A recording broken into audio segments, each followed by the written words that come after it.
I'm here because I am a roaring lion crying out righteousness. So I want to inform everybody that I'll be on the Open Rewards prayer meeting this coming Wednesday evening. I'll be going more into detail regarding the capital venture discussion that we've been having about putting your funding into the money changers according to Jesus teaching about the money changers and the men with the 5 talents, the 2 talent, and the 1 talent.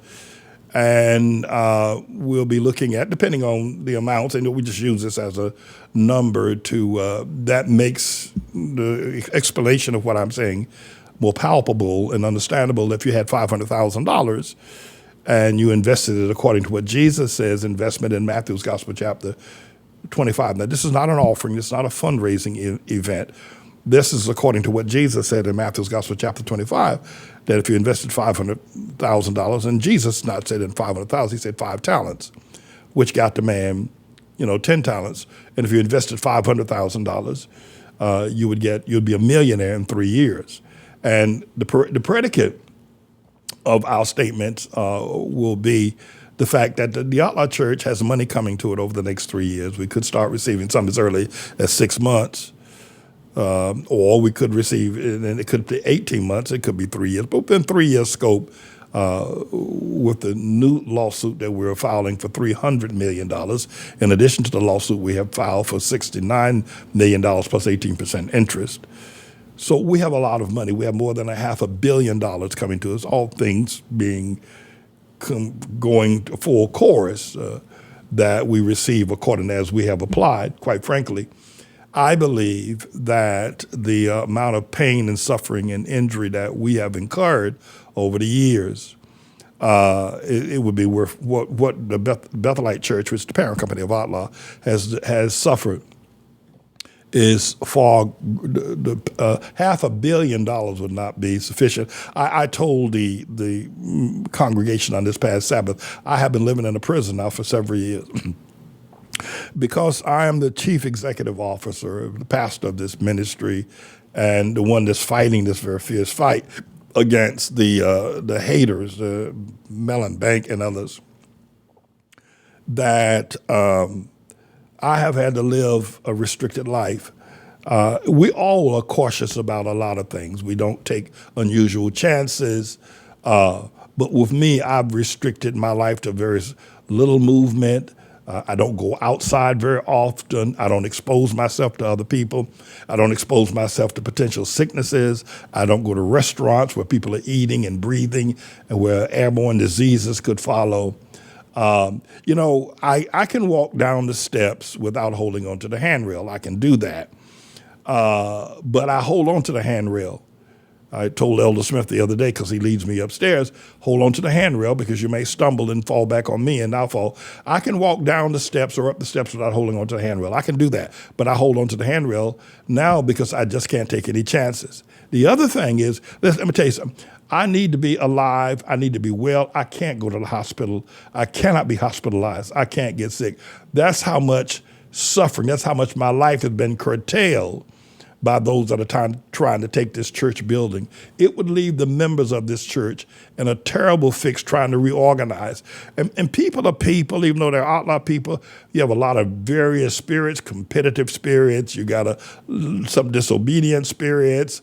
You got a lot of that going on, and people do that. Everybody's been around. If you've been around leadership, if you've been around a family, you'll know that's the way it is. So for someone else to step in and take my place and try to reorganize all these spirits would be a major task, while at the same time, if any infighting was going on, the ministry would be lost, the house would be lost. So I don't live very much anymore. I stay home. I don't go outside. I don't drive. I'm going to do some driving on vacation. I'll drive to the mountains and to the rivers and streams.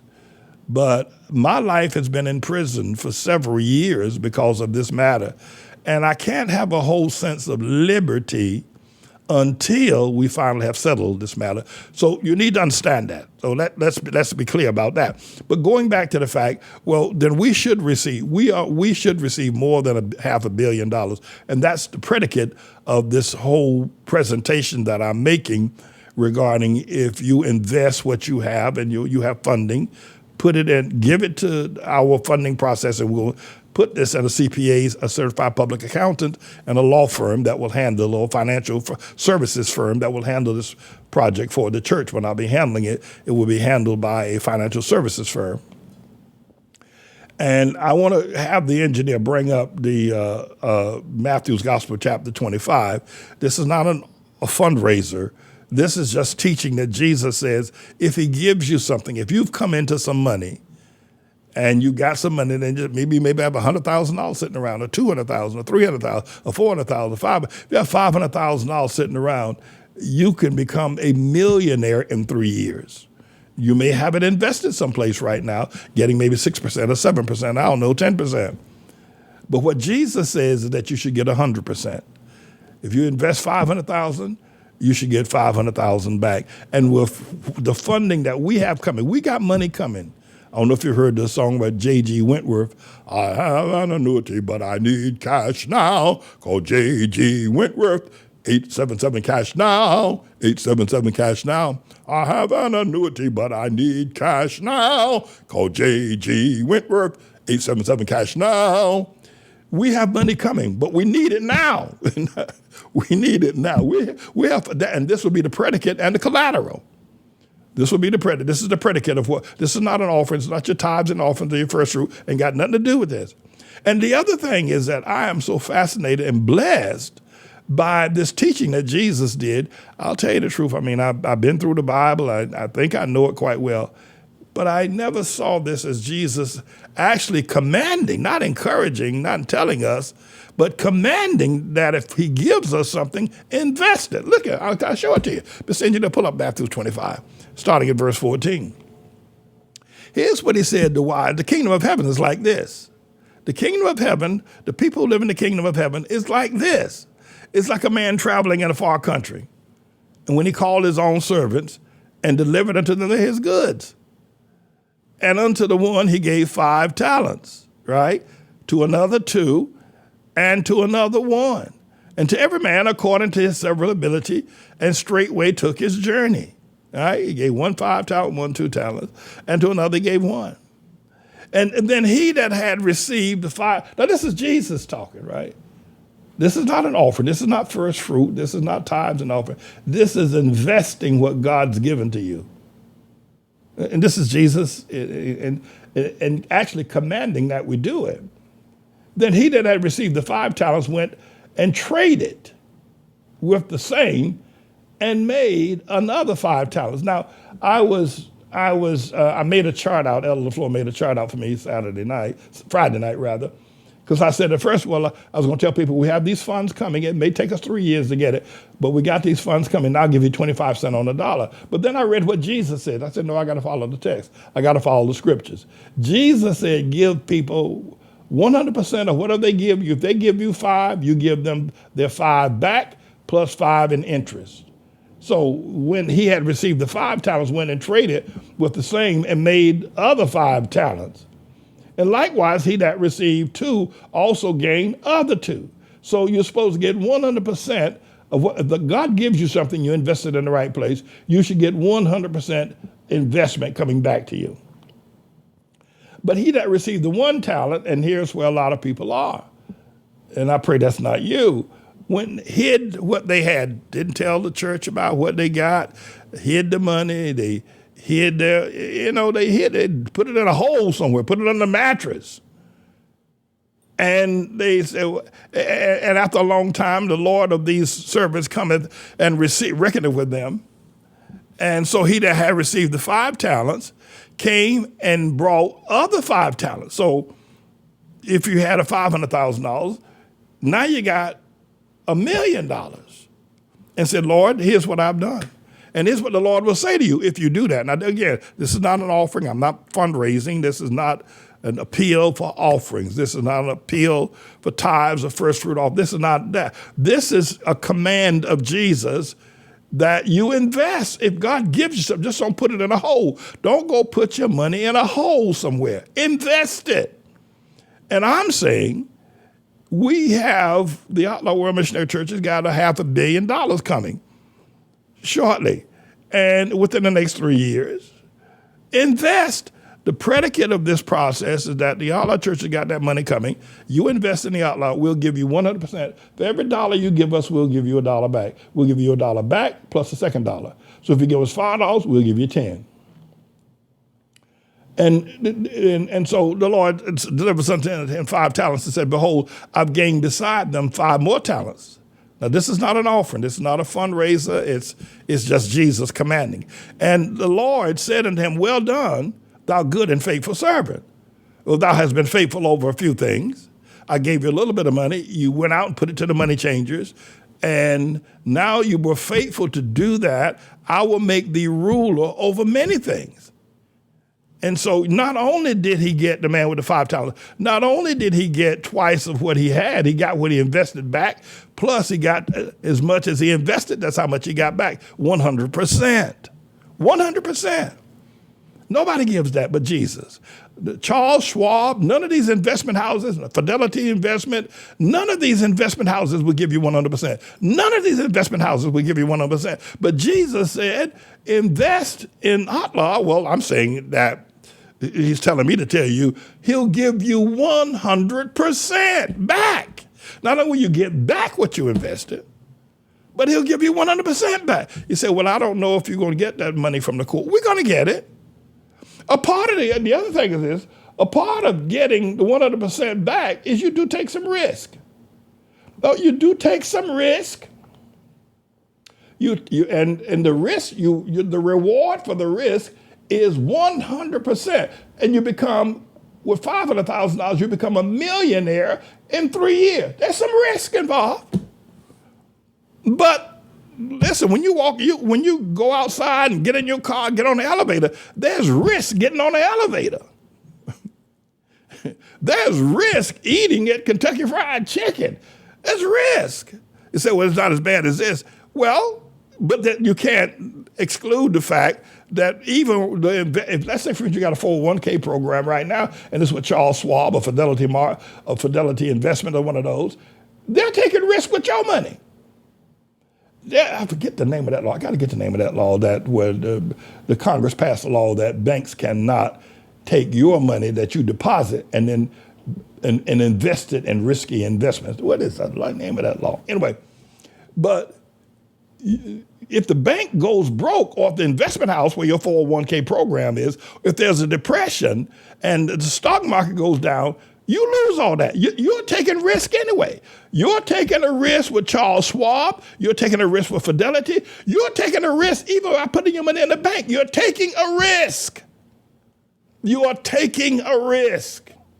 I heard the other day that the hackers hacked into, what was it, AT&T information processes and took all the information, took account numbers, social security numbers.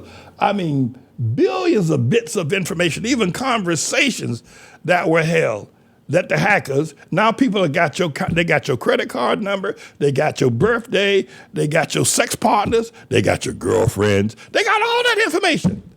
They got all, listen, in this world in which we live today, so there's a risk. So don't just say something super risky about what I'm saying. But anyway, not only did he get twice what he had, the Lord said, now enter into the joy of the Lord because I'm going to make you ruler over many, many things. I would love to see the ATLAH World Missionary Church, not only would you get, Elder Nimrod, not only would you get twice as much as you have now, but God would raise you up. You got twice of what you have, and now God's made you a ruler over other things. God's made you ruler over people that are supervising you now. That would be so wonderful. And every last member of ATLAH would be able to be blessed like that. But this is the Lord's teaching. But the devil going to try to tell you, be scared, but watch out. You don't know, he might lose those cases in court. No, we're not. No, that's not going to happen. That's not. Anyway, so in verse 22, he also that had received. So it doesn't matter how much you have, but you got to do all. You can't do part of it. You can't be skimping around and shucking in jobs and say, well, this is all I got. I'll give you this, but I can't give you the whole, kit and caboodle because I don't know about that. You can't do that. He that had received 2 talents came and said, Lord, thou deliverest unto me 2 talents. Behold, I've gained 2 other talents beside them. So same thing as the 5. Well, he gets the same response. His Lord said unto him, well done, good and faithful servant. thou hast been faithful over a few things, I will make thee ruler over. So now here's how you get, and here's how I have become, if you don't mind, so blessed by being faithful over a few things. And by the way, brother pastors, if you only got a few members, be faithful. Preach the word of God. Rebuke them up and down Main Street. Because people are people. You know that, brother pastor. You know they are. Be faithful. Don't shuck and jive. Don't be scared of them. Don't let no deacon push you around. Preach that word, Timothy. Preach that word. Preach it. In season, out of season. Take up offering. Tell them about the first fruit offering. Tell them about the tithe. Don't be scared to talk to them about they ain't scared to talk about how much money they make on their job. They're not scared to talk about how much they pay for a pair of shoes. Their wives are not scared to talk about how much she paid for her hairdo. Their wives are not scared to talk about how much they pay for their nails, get their nails done. Don't you be afraid to ask for money in that pulpit. Ask for it. It's yours. It belongs to you. It ain't theirs in the first place. You're entitled to it. Let not the ox that muzzle out the corn. Don't muzzle the ox that treaded out the corn. Pastors, preach that word. Preachers, preach that word. Be scared. Woman talking about she paid $50 to get her nails done, and $300 these black women to get them braids in her hair, and then they're gonna sit up and go give $10 in church. No, you're not. You know you're not. Preach that. Preach. Be faithful. Be faithful over a few things. Don't let nobody push you around, preacher. Don't you let nobody push you around. Well, they will do it. Don't you let nobody rob and steal. You see somebody up in there stealing, preach till they get up and walk out the church. Don't stop. You know they're stealing, preach till they get up and leave. Don't you be faithful. And then I'll give you a bigger group to be more faithful. Yeah, and so you be faithful over a few things, brother pastors. Be faithful over a few things. And I will make thee rule over many things. Enter thou into the joy of the Lord. $50 to get her nails done. $300 for a dress, and now she's going to give $5 in the offering. I know you got to be joking. Oh, no. You spent $50 on your nails and $300 on a dress, ain't going to give $5 in the offering? No. So here. The Lord is coming. Actually, this is not an offering. This is not a fundraiser. This is a command of Jesus to invest. And the ATLAH Church has money coming. You say, well, how you got $500 million coming? Yeah, well, it could be more than that when all is said and done. As I said before, I live in a prison. I mean, I'm not complaining. I feel that I'm getting stronger. I feel the Lord has blessed me. He's opened up a third eye in my wisdom and my understanding and interpretation of the scripture, my deep dive and look into prophecy. I don't think I would have gotten here if I didn't have these troubles with the bank.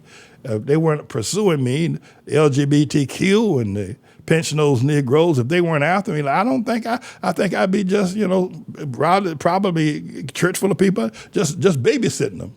Babysit, have an anniversary, just get up and preach something on probably Sunday too, preach something and not just, not have any real purpose or prophecy. I'd be babysitting the church. I wouldn't be pastor, I'd be the babysitter. You got a whole lot of babysitters out there. You got a whole lot of babysitters. They don't they don't rock the boat, they don't get nobody angry. They just babysit a bunch of people. That's what they do. But that's probably what I'd be doing. I'd be babysitting, especially at my age. Say, well, retirement time. I'm going to retire soon anyway, so I just babysit. Let somebody else come along and straighten these people out with all the lies and schemes that they put together. But no, I feel that I'm, but my life is constrained. I don't go out, and I don't go out alone. And there's some people I won't get in their car because I don't trust their driving. I can't be in no automobile accident because somebody who ain't got no sense to know how to turn a corner. That's right. Now, I told the church the other day I was going to buy myself a nice car. I'm going to put it outside the church just so make my enemies jealous. Pastor Ben, that's you provoking. I'll take that to the Lord in prayer. You mind your own business.